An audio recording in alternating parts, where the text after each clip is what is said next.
एक गरीब लड़का जब मजबूरी और ईमानदारी के बीच फंस जाता है तो जिंदगी उसे दो रास्ते दिखाती है। बस इतने ही पैसे बचे हैं, लेकिन दवा तो 3 दिन की चाहिए। पैसे लाइए भैया, वरना दवा नहीं मिलेगी। पैसे तो बस इतने ही हैं।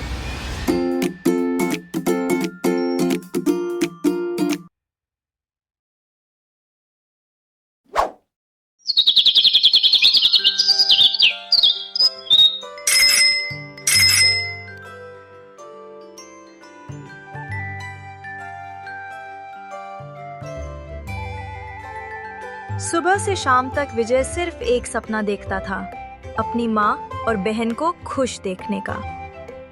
बस कुछ दिन और मेहनत, फिर बहन की दवा और माँ के लिए दूध दोनों आ जाएंगे। विजय, क्लास में ध्यान दो।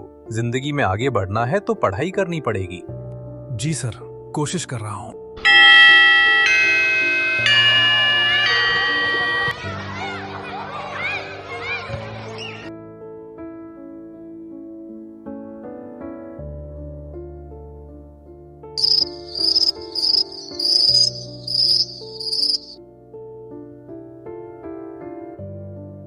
माँ, घर का सारा काम हो गया। बेटा, तू भी खा लेना।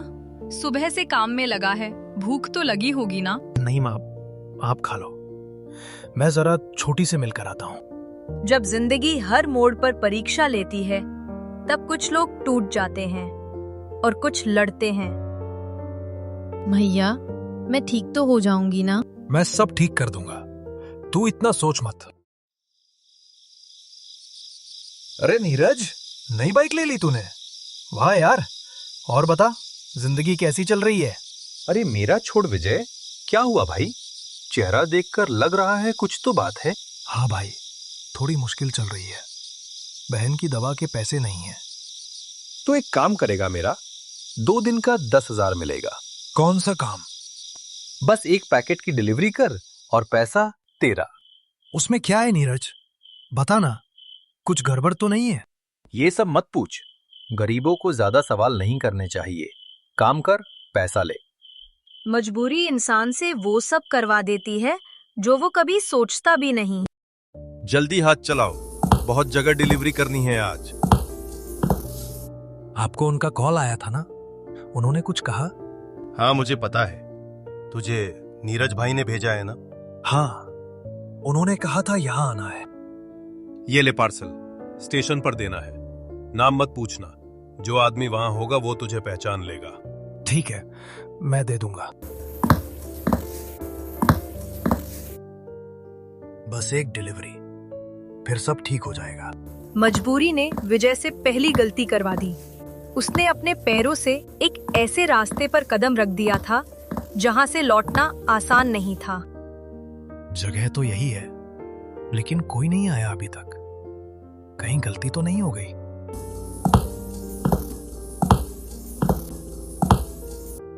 सही समय पर आया है तू। ये ले तेरे पैसे। चलो, इतने पैसों से बहन का इलाज तो हो जाएगा। अगली सुबह विजय सबसे पहले अपनी बहन का इलाज करवाने अस्पताल पहुंचा। पहली बार उसके चेहरे पर डर की जगह उम्मीद थी। अब तुम्हारी बहन की हालत पहले से काफी बेहतर है। बस वक्त पर दवा और आराम जरूरी है। धन्यवाद डॉक्टर साहब, अब सब ठीक हो जाएगा। चलो बहन, अब घर चलते हैं।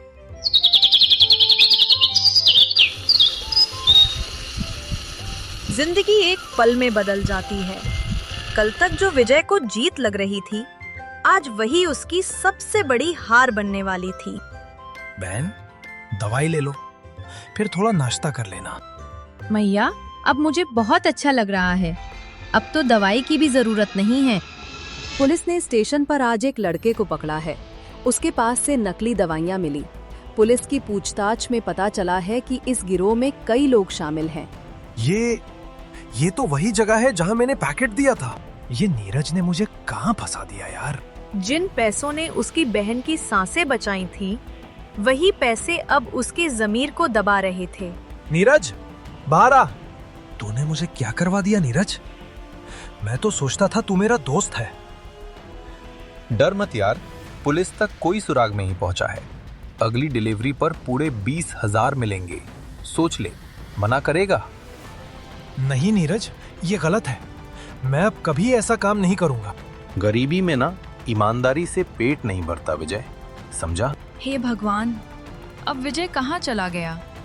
उधर छोटी की तबीयत फिर से बिगड़ रही है। अरे बेटा, जरा जल्दी आजा घर, छोटी की तबीयत फिर से बिगड़ गई है। अभी आया माँ। विजय, तुझे तेरी बहन का इलाज कराना है ना, तो ये मौका हाथ से मत जाने दे। काम कर और जितने पैसे चाहिए ले ले। अब विजय के सामने था सबसे बड़ा सवाल, क्या वो अपनी बहन को बचाएगा या अपने जमीर को? ये ले, पैकेट स्कूल के पास छोड़ देना, बस काम खत्म। स्कूल के पास? पर वहां तो कितने सारे बच्चे होते हैं। अरे ओ भावुक आत्मा, तू बस पैकेट रख के चला जा, बाकी सब हम संभाल लेंगे। विजय के जहन में सवाल उठे, डर उठा, मगर मजबूरी फिर भारी पड़ गई। अरे पुलिस! झूठ की उम्र कभी लंबी नहीं होती। आखिरकार विजय का सच भी सबके सामने आ ही गया। नीरज, सबूत मिल गए। अब बोल, ये सब किसके साथ करता था? मुझसे गलती हो गई सर, मैंने मजबूरी में किया था। अब सब बता दूंगा। उस रात विजय ने अपनी गलती मान ली। थाने में बैठकर उसने पुलिस को सब बताया, कैसे नीरज ने उसे फंसाया, कैसे नकली दवाइयां बच्चों तक पहुंचती थीं। वो सब बताता गया और हर बात के साथ उसके दिल का बोझ थोड़ा हल्का होता गया। कभी कभी सजा भी राहत बन जाती है, जब इंसान सच बोलकर अपने जमीर को आजाद कर देता है। अब सब ठीक हो गया छोटी। भैया, वादा करो, अब कभी कोई गलत काम नहीं करोगे।